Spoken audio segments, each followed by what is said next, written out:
नमस्कार साथियों। आजकल एक शब्द समान नागरिक संहिता काफ़ी चर्चा में है, तो उसके बारे में जानना ज़रूरी है। समान नागरिक संहिता क्या है? यदि इसके बारे में नहीं जानेंगे तो हमें व्हाट्सएप यूनिवर्सिटी से जो ज्ञान मिलेगा हम उसी को सच मान बैठेंगे। आप जानते हैं कि व्हाट्सएप पर बहुत सारी सूचनाएं गलत आती हैं, तो इसके बारे में जानना बहुत ज़रूरी है। हमारे संविधान का अनुच्छेद 44 कहता है कि देश में एक समान नागरिक संहिता होनी चाहिए और सुप्रीम कोर्ट भी चाहता है कि एक समान नागरिक संहिता हो, जिससे कानून एक जैसा हो और फैसले देने में जो उसे दुविधाएं आती हैं, समय लगता है, वो कम हो। समान नागरिक संहिता क्या है?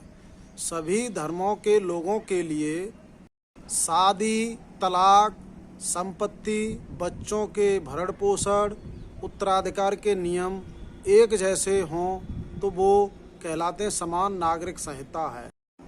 अभी ये नियम अलग अलग धर्मों में अलग अलग तरह के हैं। इससे महिलाओं को और बच्चों को काफ़ी परेशानियां उठानी पड़ती हैं।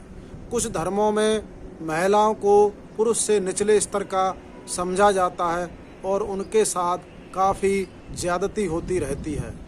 खासकर मुस्लिम धर्म का कानून शरीयत के अनुसार चलता है, जिसमें काफ़ी असमानताएं हैं और महिलाओं, बच्चों को उतने अधिकार नहीं हैं जितने होने चाहिए।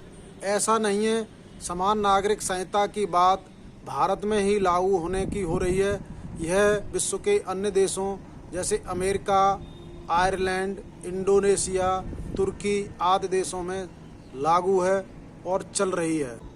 मेरे विचार से भारत में भी समान नागरिक संहिता को लागू कर देना चाहिए।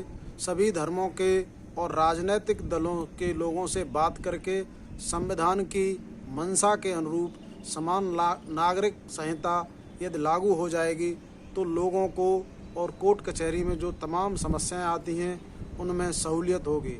इसका लागू होना देश हित में है।